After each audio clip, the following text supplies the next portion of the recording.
এই জোট থেকে যাওয়া এবং নির্বাচন হওয়া সব কিছুকে আমরা স্বাভাবিকভাবে দেখছি, এর মধ্যে কোনো অস্বাভাবিকতা আমরা দেখছি না। আমরা সবাই মিলে যদি কাজটা করি, আমার বিশ্বাস আমরা সুষ্ঠু এবং অবাধ একটা নিরপেক্ষ নির্বাচনের জন্য সক্ষম হব ইনশাআল্লাহ।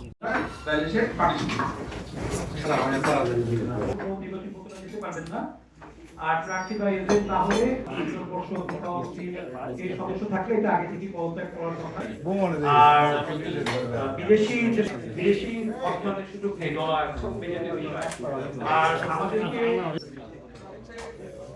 এটা হচ্ছে আমাদের সকল প্রতিদ্বন্দ্বী প্রার্থী নির্বাচন 40 থেকে 30 দিনের মধ্যে আপনাদেরকে একটা ফর্মটাকে এফিডেভিট করে জমা দিতে হবে। ম্যান্ডেটরি, এর কোনো ব্যত্যয় নেই, সকল প্রার্থীর জন্য দিয়ে যাবেন। আজকে আপনাদেরকে আমরা দিয়ে দেবো এই ফর্ম নিয়ে প্রচারণা সামগ্রী অপসারণ আর হচ্ছে পোলিং এজেন্ট, তারপর হচ্ছে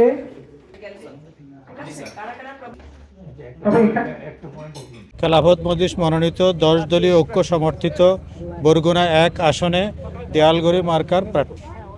আসলে জোট তো বৃহত্তর স্বার্থে করা হয়, তো সেখানে কখনো কখনো কেউ যোগ হতে পারে, কেউ যেতেও পারে, এটা সকলেই রাজনৈতিক অধিকার।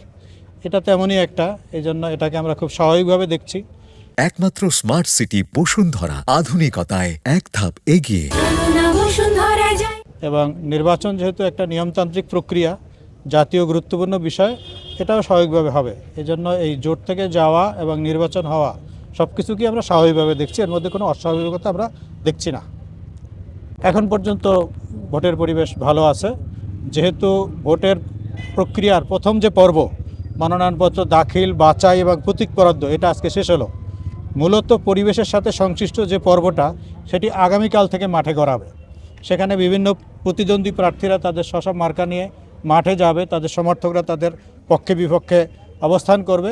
সেখান থেকেই নির্ভর করবে পরিবেশটা। সেক্ষেত্রে যদি প্রশাসন যথাযথ ভূমিকা রাখতে পারে, প্রতিদ্বন্দ্বী সম্মানিত প্রার্থীবৃন্দ এবং তাদের সমর্থকরা আচরণবিধি সহ নির্বাচনের স্বাভাবিক যে বিষয়গুলো, বিশেষ করে একটা নির্বাচনকে অবাধ, সুষ্ঠু, নিরপেক্ষ এবং অংশগ্রহণমূলক করার জন্য এটা যেমন প্রার্থীর দায়, তার সমর্থকদের দায়, ভোটারদের দায়, প্রশাসনের দায় এবং বড় করে আপনাদেরও দায়।